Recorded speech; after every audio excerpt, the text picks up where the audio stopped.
Our first step in planning our gardens is usually to consider what we want to grow. We'll flip through seed catalogs or browse our garden center or nursery when their plants come in. But oftentimes, especially when we're beginners, we don't consider that we actually have a decision to make with each plant. Will we start the seeds indoors? Will we plant the seeds directly in the garden? Or will we purchase transplants from the garden center?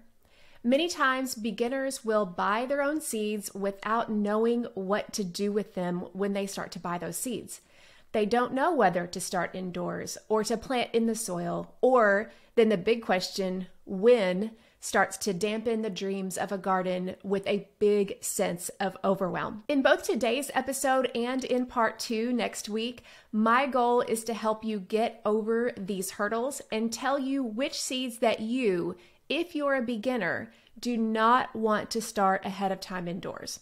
And if you're not a first-time gardener, I'll talk about some of the exceptions. Many of these I actually do start indoors, and I'll tell you why and what you need to know if you want to try it yourself. I was thinking about this topic as I was looking through the flower portion of the seed catalogs I'm shopping for this year. I've never really been a flower gardener, but over the last few years, I've enjoyed growing pollinator plants like calendula, nasturtium, alyssum, sunflowers, marigolds, and zinnias. I've pretty much got those down, but when it comes to the other flowers, I was clueless. Are these cool season flowers, or will they thrive in our hot Arkansas summers? Should I start them indoors or plant them directly in the soil? Now, I know I can research all of these things, but I just didn't have it in me, so I just bought the ones I know how to grow, and I added a couple more to test out. That's kind of how I learned how to grow the flowers I am growing, is just by winging it. But that's not always the best solution, and sometimes we don't always get it right. For flowers, it would have been so nice to find something concise to answer all those questions for me. But I didn't really know where to find that. And that's where I realized that a lot of beginners start when it comes to vegetables. They don't know whether to start their seeds indoors. Maybe they don't even know the difference between cool season crops and warm season crops and how that impacts when you plant, and also how the plants may or may not thrive in your location. All of this is a big topic, and it's one I actually created a 6-lesson mini course on called Before You Sow. I'll share more about this at the end, because from January 16th through the 23rd, I'm giving away this $39 course for free. We'll link that in the show notes, or you can go to journeywithjill.net/beforeyousow. But for today's and in next week's episodes, I'm going to share with you the crops that I recommend that beginners not start from seed indoors. Why? Why do I recommend that? And then if you do decide to try it, what you need to know before you begin. Because not everyone listening to this is a first-time gardener, and maybe you've tried growing some of these seeds indoors without success, but they can be done, and I wanted to give you some tips on how to do that, at least for some of them. So today, we're actually going to be talking about 5 cool season crops that I recommend that you not start from seed indoors, and what to do instead. Now, if you're a brand new gardener and you didn't realize that there's a difference between cool season crops and warm season crops, make sure you're subscribed, because we'll be talking about that more in the weeks coming up. I'm tackling the cool season crops first today, because these are going to be the first ones that you'll plant in your garden. And next week, we'll move on to the warm season crops, also known as your summer crops. All right, let's start on the list of the cool season crops that I recommend that you do not start from seed ahead of time indoors. Number 1 is carrots. The main reason that I recommend that you don't start carrot seeds indoors ahead of time is because they don't like their roots disturbed. They are a root crop, so it's really important that those roots get established with little, if no, disturbance. I will say I did try doing this one year, I think in a fall planting. I started carrot seeds indoors using micro soil blocks. These are the soil blocks that are about 3/4 of an inch square. I thought if I get them germinated inside, which is usually the biggest hurdle when it comes to carrots, then I can transplant them out into the garden with minimal root disturbance, and then maybe it would work out. Well, it's kind of hard to do that in the summer anyway, because you're going from indoors to a really hot season when that happened. So I lost a few of them just because I wasn't able to keep them watered in the heat. But one thing I did notice when I was transplanting those carrots is how laborious it was. You see, each of those sprouts represents one carrot. So for me, I wanted a lot of carrots. I wanted enough to last 6 months of the year, which is what I try to do. I try to plant a spring planting and a fall planting, and the goal is to have enough carrots harvested to last until the next harvest. So I'm trying to plant and harvest a lot of carrots.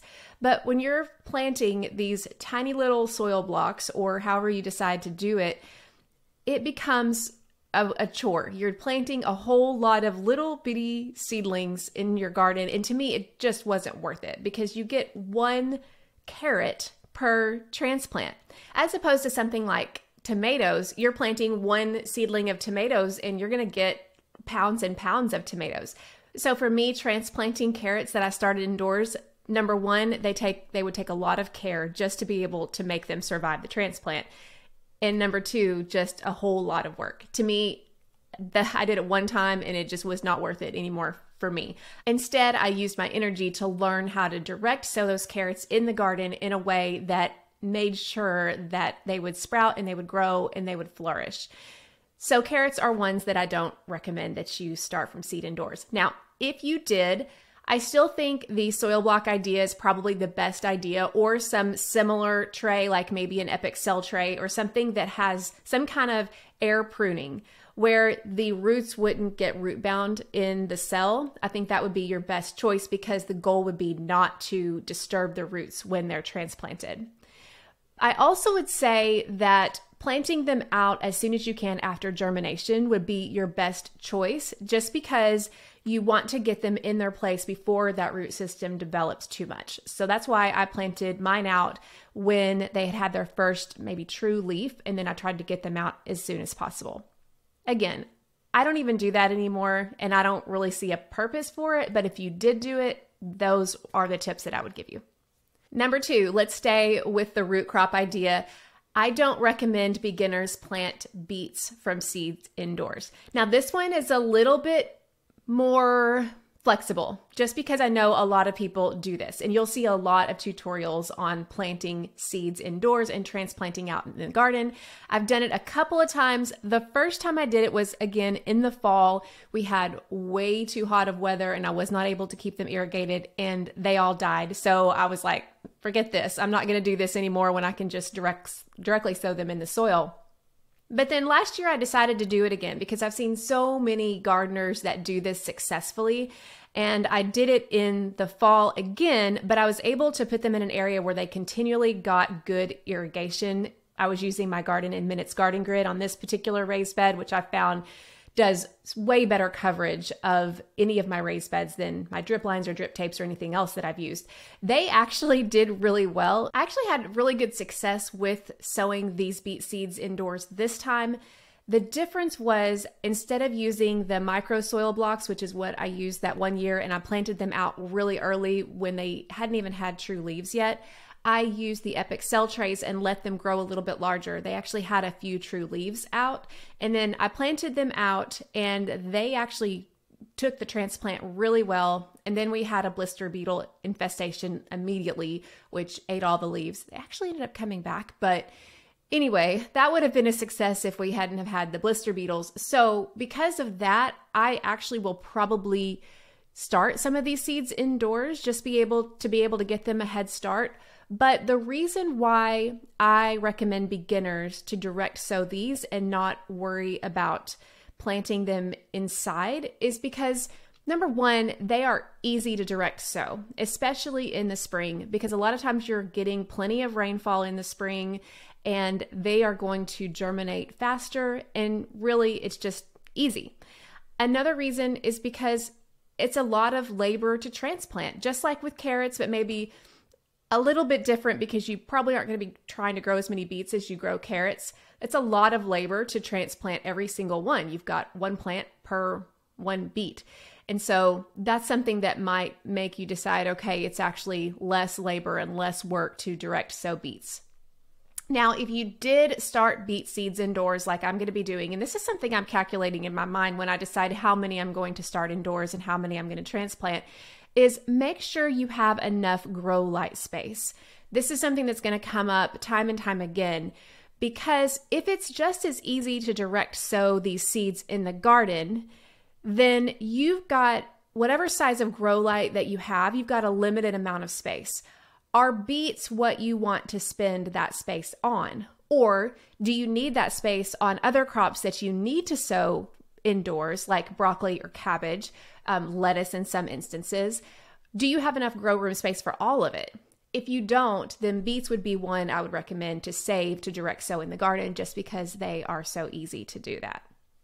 The number 3 crop that I recommend you not start from seed indoors, and this was actually a question that someone from Instagram asked me this week, so I know it's a question that a lot of times beginners do ask, and that is a greens mix. Now, I love greens mixes. I depend on them for my fall garden, my winter garden, my spring garden, my summer garden, I guess all seasons. What a greens mix is a packet of seeds that will have different types of greens that grow in it, with the purpose most of the time is for baby greens for salads. Now, you can get a mesclun greens mix, which is mostly lettuce, or you can get other greens mixes, which I prefer, especially in the winter and even in the summertime. And they have more of your brassica mixes like arugula and kale and mustard and mizuna and Chinese cabbage and pak choi. Those are just some of the examples. And there's a reason that I have never started these seeds indoors. They could totally be started indoors. They would do fine. Most brassicas and lettuce all do great started indoors, but here's why I don't recommend you do this for greens mixes. Number one is that the purpose of these mixes is to have a lush carpet of baby greens. It's not like you're sowing one broccoli seed and it's going to eventually grow into one plant that needs 18 inches of space to grow. You're wanting these greens to actually be planted really intensively so they can grow really close to each other and you can get a big harvest of baby greens. Lettuce in particular, depending on the kind of lettuce you can get, can span 10 inches if you let it grow to be full maturity. But with these greens mixes, that's not really the purpose. The purpose is for you to have these baby greens. And plant spacing is not a big deal there. They just grow the way that however you sow them, and they compete with each other. And it's usually never a problem like it is with other crops. And the thing about growing indoors and then transplanting is that you have better control of plant spacing, making sure your plants have enough room but not too much room. You don't have to worry about that with greens mixes because plant spacing isn't a big deal. So it's just easier to direct sow these in the garden. Again, just like we mentioned with beets, this is a lot of labor and grow light space if you try to start these indoors, because you're going to have a grow light. And is this really what you want to spend your grow light space on with these greens mixes? Now, one thing that I will say is that if you choose a greens mix, which I do the mesclun greens, which is mostly lettuce, but I also do other greens mixes that are primarily brassicas. If you're worried about soil temperature, because lettuce in particular is a little picky, it doesn't like soil temperature too low, it doesn't like soil temperature too high. Brassicas to me are a lot more easy to work with because they will germinate in cooler soil and they will germinate in warmer soil. So you have more options there, whereas I'm not going to be directly sowing my lettuce in February here in Arkansas in zone 8A, now we're 8A, because the soil temperature is going to be too cool for them to germinate. My brassicas will, because they are less picky about that. So it's just easier to direct sow them. Now, if you did want to start them indoors for whatever reason, again, the only thing that I would recommend is make sure you have enough grow light space, because otherwise they would be easy enough to sow indoors. But I just don't feel like it's worth it. If you buy a packet of greens mix, just directly sow it in the garden, sow them where they're not too deep. You want about twice the depth or twice the width of the seed is how deep you want to plant them, and just scatter them around. I take my fingers and I just scatter them where, I don't know, I don't even really pay attention, but they're probably like a quarter of an inch apart, maybe a half inch.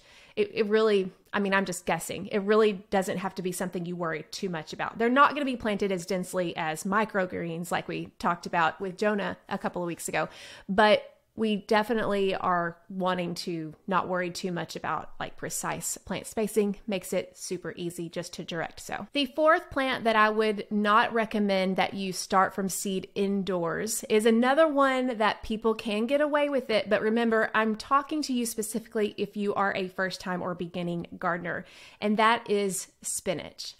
Spinach is one that I have started indoors quite frequently, but I've never had great success with it. As much as I've started everything else from seed in my garden for 10 years, not all indoors, obviously, but all that to say, I'm not a stranger to sowing seed. Spinach is one that I continuously cannot rely on when it comes to starting indoors. And I'm not the only one. I actually did some research on this to try to figure out, is it just me? And I think it was a Cornell website that they talked about spinach being a tough one to start from seed indoors. Why, you may ask? Because it's a green, and why couldn't you start it indoors? You can get spinach at the garden center and it transplants fine usually. I assume. I don't know that I've actually ever done it. I just see it at the garden center. But the reasons are actually probably about threefold. Number one is spinach. You wouldn't think this about a green, but spinach develops a taproot.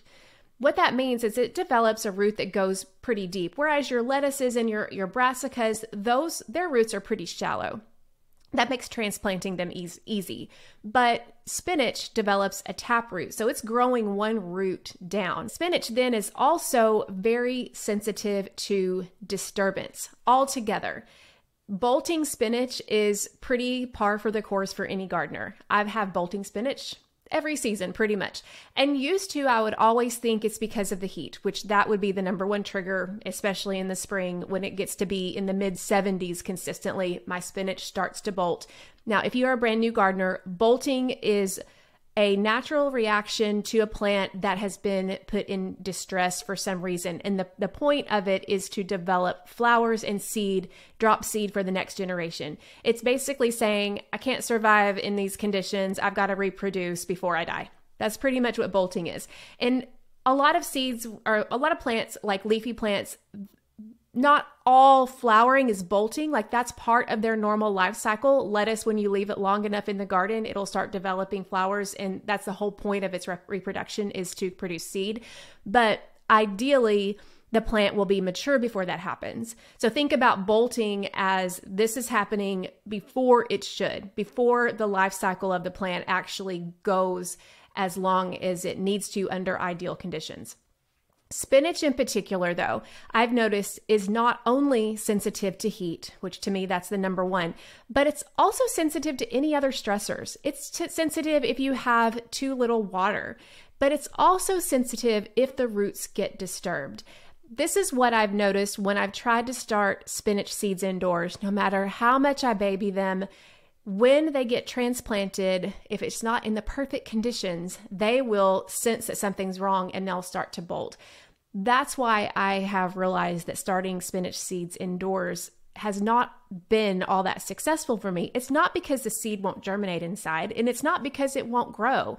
It's because when you transplant it, oftentimes it will go into some kind of a shock, whether that's transplant shock from root disturbance or transplant shock because you're taking it from a controlled environment and you're putting it out into the elements. Even if you harden it off as well as you can, a lot of times I've found that spinach just doesn't do well with that.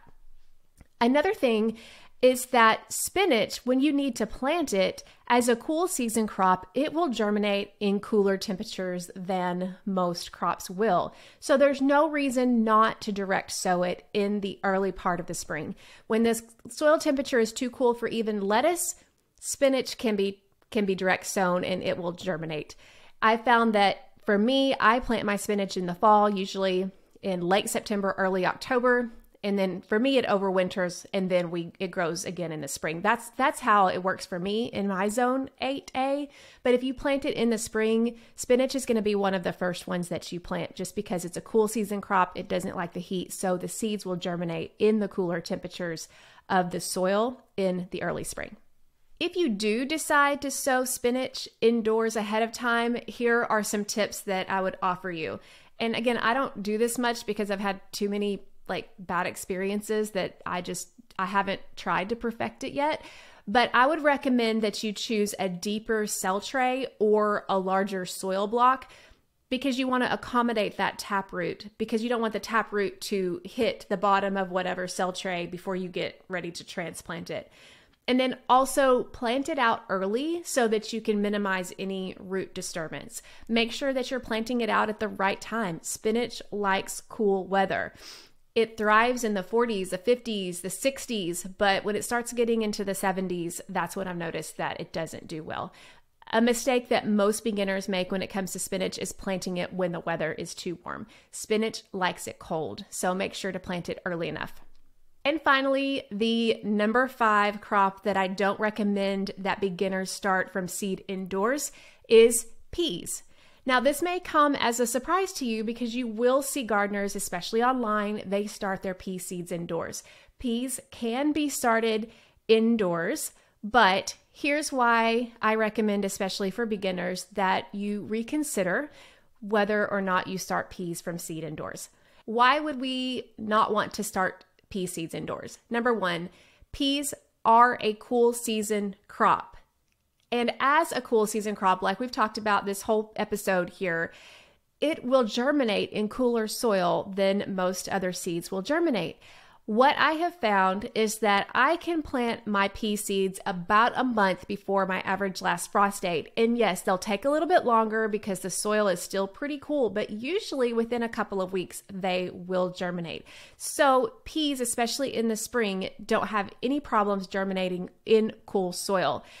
So why would we not want to direct sow them? That's my main question.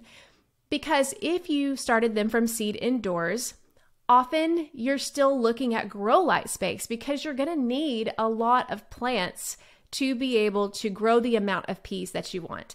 If you're growing shelling peas, I would say don't even try because it takes a lot of plants to get enough shelling peas to make a difference in your harvest. I haven't grown shelling peas for a couple of years, but I would have 200-foot row to be able to get enough to can, I would say like maybe 6 to 10 pints. I can't remember. It's been a while, but I'm talking about 200-foot row at a 3 to 6 inch spacing for peas that especially are growing vertical. Let me do the math real quick. Probably 800 plants. Now that's on the high side, but still, let's say you did 6 inch spacing, 400 plants. Do you have enough grow light space to do 400 peas? And not only just to sow the seed, that's not the hard part, but when they start to grow, do you have enough grow light space for 400? That's something that you want to consider. Now that's shelling peas. Now if you're doing snap peas, and I do snap peas every year, and I'm trying to think, I probably do about 12 plants. That's a little bit more reasonable. So you may have enough grow light space for 12 plants. And if that's the case, if you're doing snap peas, and you want to get an early start for the season, you don't really trust the direct sow, or maybe you have snow cover when it's time to plant and you want to get an early start, then I would say this is probably an instance that you might want to start them from seed indoors a little bit early. In my climate, I've never had the need, so I actually have never done it before, so I can't really give you any tips on that. However, if I were, and if you do want to start peas from seed indoors, is number 1, make sure you have enough grow light space, for sure. Number 2, maybe find someone on YouTube that has done it. Like I haven't, so I can't tell you exactly how to do it, but make sure you know about when to start your seeds compared to when you want to transplant out. Of course, that's going to be the case with any indoor seed starting. But another thing you might consider, and this is something that I learned just in the past couple of years, is when I started trying to do a fall planting of peas, which peas is a cool season crop, you can plant them in the spring or fall. I noticed that when I direct sowed them in the fall, they sprouted really fast, which was really great. But I say in the fall, but it was probably the late summer. The insect pressure that time of year is enormous, and those insects go right for young transplants. Grasshoppers were the main things, but I mean, pick your insect. They're everywhere in August and September in my area. So if I were ever wanting to grow a fall crop of peas, I would probably opt for starting them indoors just because of the insect pressure, that, or I would have to do something to cover them just because it's so bad in the fall. But in the spring, that's not an issue, never has been. Those are some of the caveats I would give with peas, but ultimately, I would say for a beginning gardener, I would recommend starting peas directly in your soil in most cases, just because it's so much easier. Of course, any seed that grows where it's going to eventually be without the root disturbance or hardening off period, I think it's going to be healthier in general. Overall, though, I just feel like it's going to be so much easier, especially for a beginner, to direct sow those peas outdoors. There you have it, the 5 cool season crops that I don't recommend that you indoor seed start, especially if you're a beginner, and then some ways that you could possibly make it work if you really want to. I would love to hear from you if you would have any that you would add to my list, or if you've found success doing any of these indoors and you have some tips. I think we could all learn from each other. Please post them in the comments. And as I mentioned earlier in today's video, I wanted to share with you that through January 23rd, 2024, I'm offering my Before You Sow mini course for free. We'll have the link and also the coupon code in the description here. And what that course is going to do is going to take you through which crops I recommend that you indoor seed start, which crops I recommend you direct sow, which ones that I recommend you purchase at the garden center if you're not going to indoor seed start them. And then this year, we actually have two new videos. One is 3 keys to successful direct sowing. This is something that will help you if you do decide to direct sow, specifically these crops that we talked about today and the ones we're going to talk about next week. This is how you're going to do it successfully. We're going to talk about soil temperature and water retention and how the soil is and all that stuff, so that you can be successful in direct sowing. And then I also have a lesson on how to get started with indoor seed starting. So all of that is in Before You Sow. Now, if you're watching this after January 23rd, then we actually do have this course included in a bundle, and we'll put that link as well. It's called the Quick Start Garden Toolkit. So if you're watching this later, don't worry, you can still get it for way cheaper than the regular price, which is $39, and you can check that out in the description. So I wanted to make sure you knew of those opportunities, but I hope you've enjoyed this particular podcast and YouTube video episode.